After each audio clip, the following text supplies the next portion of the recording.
Hello नमस्कार सर्व मैत्रिणींचं आणि गोड ताईंचं मनापासून एका नवीन ब्लॉगमध्ये स्वागत आहे आणि सर्वांना श्री स्वामी समर्थ। काल काय मी व्हिडिओ अपलोड केलाच नाही आहे, भूमिकचा ऑनलाईन क्लास होता त्यामुळे मला जमलंच नाही, कारण की त्याचा क्लास पण गरजेचा होता आणि मोबाईल घरात एकच असल्यामुळे मला शक्य झालंच नाही आहे। तर आता इथे मी व्हिडिओला सुरुवात करते। आज करते शिमला मिरचीची भाजी। कोण शिमला मिरची म्हणतं, कोण भोपळी मिरची बोलतं, कोण डबू मिरची बोलतं। प्रत्येक ठिकाणी ह्या भाजीचं वेगळं वेगळं नाव आहे। तुमच्या इथे काय बोलतात नक्की कमेंट करून सांगा।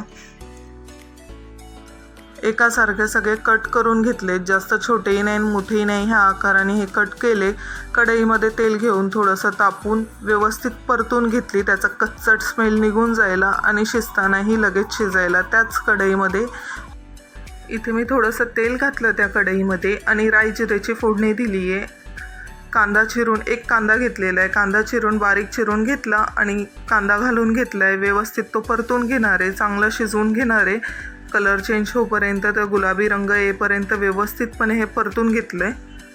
एका साईडला भाजी होते तोपर्यंत इथे मी शेंगदाणेसुद्धा भाजून घेणार आहे, कारण की शेंगदाण्याचा कूट संपलेला आहे तर मला शेंगदाण्याचा कूट करायचा आहे।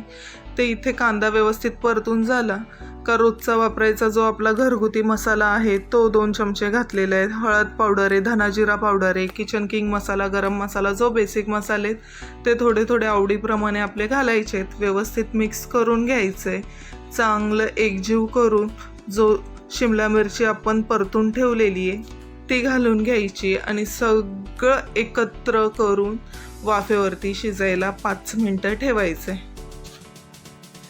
ही एकदम साधी सिंपल रेसिपी आहे की जो रोजच्या जेवणात मी अशाच जास्त करून भाज्या करत असते, की मी जास्त एवढं साधं सिंपल जेवण असतं की जास्त बोलतात ना की इतकंही वाटणाचं वगैरे मी रोज रोज करत नाही आहे। सुक्या भाज्या मी अशाच पद्धतीने करते।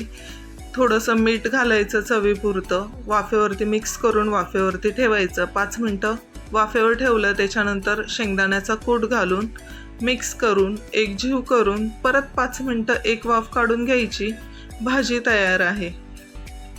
डब्याला वगैरे द्यायला ह्या अशा सुक्या भाज्या करायला झटपट होतात, सकाळच्या घाईमध्ये ह्या अशा रेसिपी बऱ्या पडतात। भाजी तयार आहे, बघू शकता। त्याच्यानंतर ही क्लिप मी डायरेक्ट दुसऱ्या दिवशीची जोडते, संध्याकाळची। त्या दिवशी नंतर मी काहीच व्हिडिओ केला नव्हता, मग संध्याकाळी देवपूजा वगैरे करून घेतली आणि त्यानंतर तेव्हाच मी व्हिडिओला सुरुवात केली। डायरेक्ट देवपूजेला लागली आणि आज पण मला काहीच स्वयंपाक वगैरे काही करायचं नव्हतं। भूमिकचा अभ्यास चालू होता तर थोडा वेळ अभ्यास घेत बसलेली आणि मग देवपूजा वगैरे केली आणि आज फक्त मसाला खिचडी करायची होती। त्या दिवशी पापडाची चटणी वगैरे करून ठेवलेली, ती रेसिपीही शेअर केली। मग ते होतंच, मग मसाला खिचडी आणि हेल्दी करणार होती तर म्हटलं ती ही एक रेसिपी शेअर करते, म्हणून मग म्हटलं की व्हिडिओ करूया। पूर्ण दिवस मी काहीच शूट केलं नव्हतं, का कोणताच व्हिडिओसुद्धा घेतला नव्हता।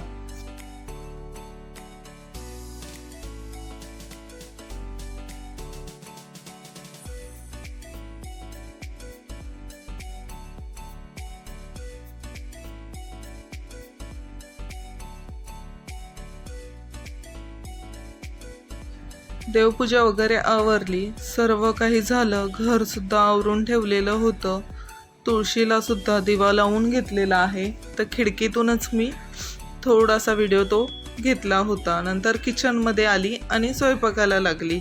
खिचडी करायची होती तर इथे मी 3 प्रकारच्या डाळी घेतलेल्या आहेत। मुगाची डाळ, मसूरची डाळ आणि मुगाची हिरवी छिलटीवाली डाळ घेतलेली होती। जो आधी पेला दाखवला ना तो अर्ध्यापेक्षाही थोडं कमी, अशा एक समान 3ही डाळी घेतलेल्या आहेत आणि अर्धा वाटी बासमती तांदूळ घेतले आहे। हे सर्व मिश्रण एकत्र केलं, स्वच्छ धुवून थोड्या वेळ पाण्यात भिजत घातलं। आता खिचडी हेल्दी तर करणार आहे बोलली आहे, तर हेल्दी करण्यासाठी अजून काय घालता येईल, तर गाजर, वाटाणे, फरसबी, जो माझ्याकडे भाज्या होत्या त्या घातल्यात। तुम्ही सुद्धा तुमच्या आवडीनुसार जो तुम्हाला आवडतात त्याप्रमाणे तुम्ही त्यात भाज्या घालू शकतात। बारीक बारीक कट करून घ्यायचं, जास्त मोठेही ठेवायचं नाही। खिचडी करणारे मग त्यात बारीक चॉप केलेल्या भाज्या असेल तर चांगले लागतात। मग इथे 2 कांदे सुद्धा घेतलेले आहेत, बारीक चॉप करून घेतले आणि हिरवी मिरची फोडणीला घेतलेली आणि कढीपत्ता घेतला आहे. थोडंसं तेल 1-1.5 चमचा इतकं मी तेल कुकरलाच खिचडी करणार आहे. तेल घातलं, जिरं फोडणीला घातलं का हिरव्या मिरच्या कढीपत्त्याची फोडणी द्यायची आहे आणि कांदा कापून घेतलेला आहे तो कांदा घालून घेतला. कांद्याचा रंग चेंज होईपर्यंत, गुलाबी रंग येईपर्यंत व्यवस्थित परतून घेणार आहे. आणि इथे एक टोमॅटो घेतला आहे, तो टोमॅटोसुद्धा बारीक चॉप करून घेते. आता इथे मी भाज्या काय काय घेतलेल्या आहेत तर मी गाजर, फरसबी आणि वाटाणे घेतलेले आहेत. गाजर अगदी एकदम बारीक बारीक चॉप करून घेतले आहेत, फरसबी पण बारीक बारीक चॉप करून घेतलेले आहेत आणि थोडी मूठभर इतके शेंगदाणेसुद्धा घातलेले आहेत. खिचडी करणारे तर शेंगदाण्याची टेस्ट चांगली लागते. तर इथे सगळं टोमॅटो घातल्यानंतर सगळं एकजीव करून व्यवस्थित परतून घ्यायचं आहे. टोमॅटो वगैरे चांगले शिजून झाले का इथे आपले जो घरगुती मसाला आहे, बेसिक मसाले जो रोजचे आहेत तेच हळद, धनाजिरा पावडर आहे, किचन किंग मसाला, गरम मसाला हे आपल्या आवडीनुसार आपण घालून घ्यायचं आणि व्यवस्थित परतून घ्यायचे. थोडंसं तेल सुटेपर्यंत त्याला शिजून द्यायचं आहे. मसाले घालताना कधी पण गॅसची फ्लेम ना बारीकच ठेवायची की त्यामुळे ड्राय मसाले आपले करपत नाही. नाहीतर तेलात आपण मसाले घातले का मिरची पावडर वगैरे हे करपू शकतात. मग व्यवस्थित तेल सुटलं का जो ह्या भाज्या कट करून घेतलेल्या आहेत त्या घालून घ्यायच्या आणि व्यवस्थित एकजीव करून परतून घ्यायच्या आहेत.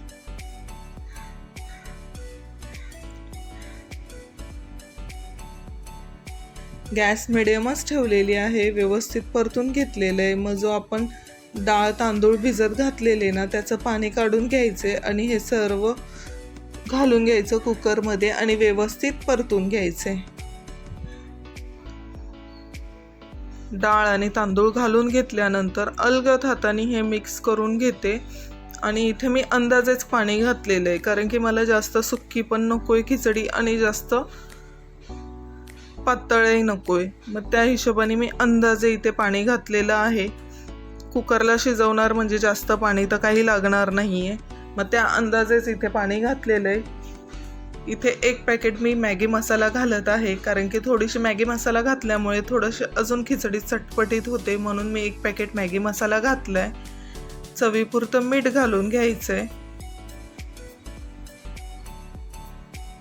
मीठ घातलं का व्यवस्थितपणे एक वेळा मिक्स करायचं. सगळं काही व्यवस्थित मिक्स केलं, कुकरचं झाकण लावलं, मीडियम फ्लेमवर ते 2 शिट्या करून घ्यायच्या आहेत.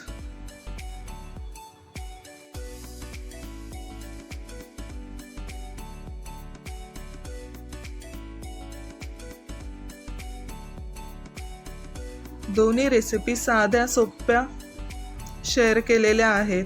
आवडल्या असेल तर आवर्जून कमेंट करून सांगा. आणि आता सगळं काही झालेलं आहे तर जो मसाल्याचे वगैरे डबे पुसून वगैरे जागच्या जागेवर ठेवते. इथेच आता व्हिडिओचा एंड करते. भेटूया लवकरच एका नवीन व्हिडिओमध्ये. सर्वांना श्री स्वामी समर्थ.